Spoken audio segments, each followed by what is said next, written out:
The Pacific Northwest National Laboratory has turned to Microsoft for high-performance computing in what it calls a multi-year collaboration. The lab and the software giant will apply artificial intelligence to speed up research in clean energy.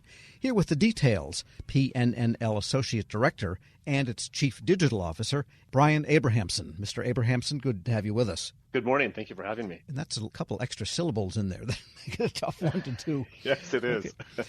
Well, give us the domain in which this collaboration is occurring. I mean, it's energy, but what about energy? Yeah, so right now we think there's just tremendous potential in the use of AI for science. And the collaboration right now is really focused on advancing and accelerating scientific discovery in the field of chemistry and material science. And those are two scientific fields that are really key to the discovery of new materials for batteries and energy storage and such. Yeah, batteries are a big problem because it's sort of a technology that moves along analog, and we need step function increase in battery capability to really realize these dreams of nirvana, fair to say? That's exactly right. I think the discovery of new battery materials and the chemistry needed for those is part of our initial focus in this collaboration with Microsoft. And part of that is reducing dependency on elements like lithium, which can be difficult to obtain, especially in the quantities that the world needs it. When you think about the use of grid scale batteries to incorporate renewable energies into the power grid and other such use cases. And there's also the fact that batteries, as we know them now, eventually wear out in a way that's not all that economic. Correct. Yes. They have a limited lifespan. And as we think about new battery chemistries that can improve both the density of what can be stored, the lifespan of those batteries, the accessibility of the materials used to produce the batteries, that's all important. All right. And now Microsoft is joining you. Let's talk about the arrangement first. Do you have a CRADA with them? Do you have a contract? How is this structured? At the highest level, what we've done is we've signed an MOU, a Memorandum of Understanding with Microsoft. It is for a multi-year collaboration where we are really starting with the exploration of using AI to accelerate discovery in chemistry and material science, but we intend to move beyond that into other fields. And we have, from a structure perspective, that we then have a diverse set of projects underneath that are advancing those goals. So, as an example, we have certain engagements with the Department of Energy that we're bringing this collaboration to bear to advance some of those outcomes. Microsoft has some internal investments that they're making, and we as a national laboratory have some internal investments that we're making to advance the goals. So there really is a portfolio of projects, if you will, underneath this broader multi-year MOU. And I know what PNNL brings to this. You've got lots of scientists and people that know material science and know energy science and so forth. Microsoft writes code. So what are they bringing to it? Several things. When you think about the convergence of high-performance computing, advanced artificial intelligence models in the cloud, right, there's really a very beautiful convergence that's happening there that Microsoft brings. In case of chemistry and material science, right, they're delivering that through the Azure Quantum Elements platform, which is something that we're working alongside of them to kind of prove out and to leverage. The Azure cloud, some of the advanced AI models, and some of the high performance compute necessary to run those AI models effectively, all are part of the equation. And coupling that with some of the scientific expertise that, irrespective of the compute, right, that scientific expertise still remains essential to the development of these new materials and processes. And some of the AI models are specifically trained on science. And so, you think about generic models, large language models, ChatGPT, et cetera, trained on lots of content on the internet, right? We're bringing to bear in this partnership also models that are trained specifically on scientific content in order to help advance. We're speaking with Brian Abrahamson. He's the Chief Digital Officer and Associate Director of the Pacific Northwest National Laboratory. Give us an example. I mean, if you're looking for a new storage, there's anodes and diodes, and what's the other end of a battery besides the anode? The anodes, cathodes, electrolytes. Yes, I was thinking of cathode.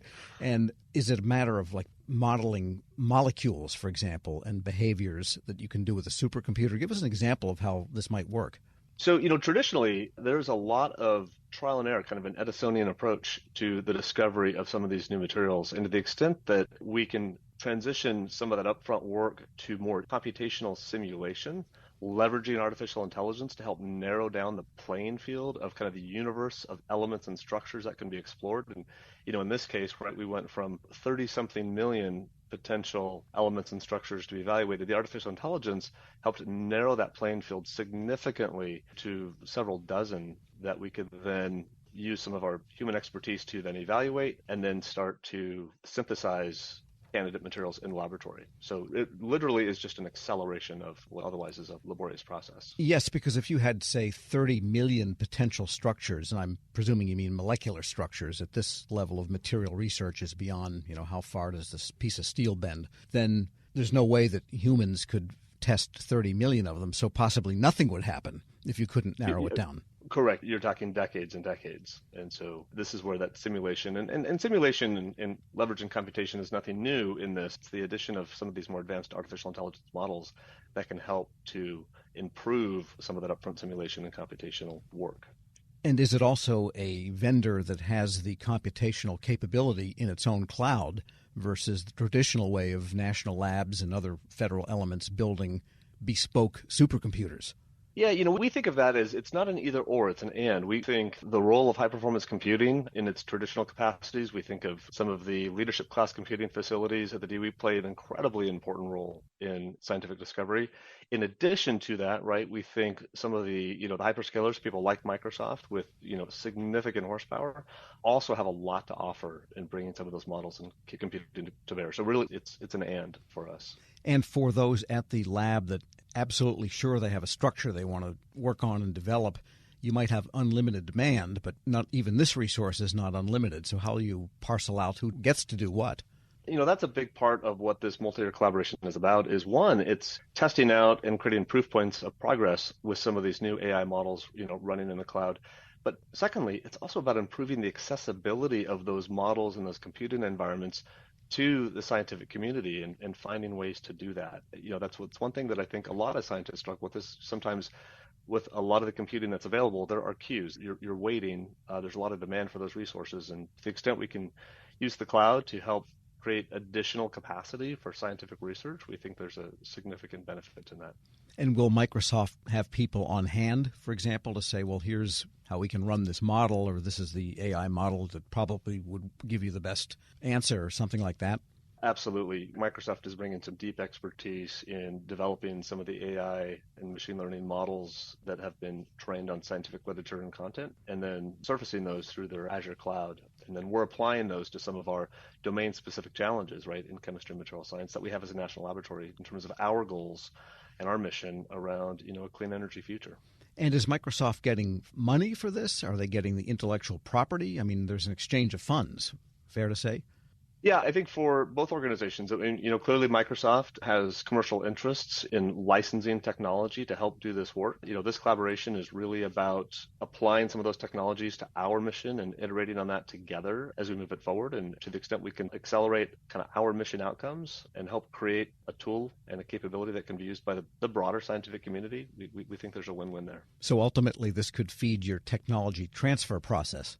Absolutely. To the extent that discoveries are made that could be scaled up by industry and whatnot, that's a big part of what the national laboratories do.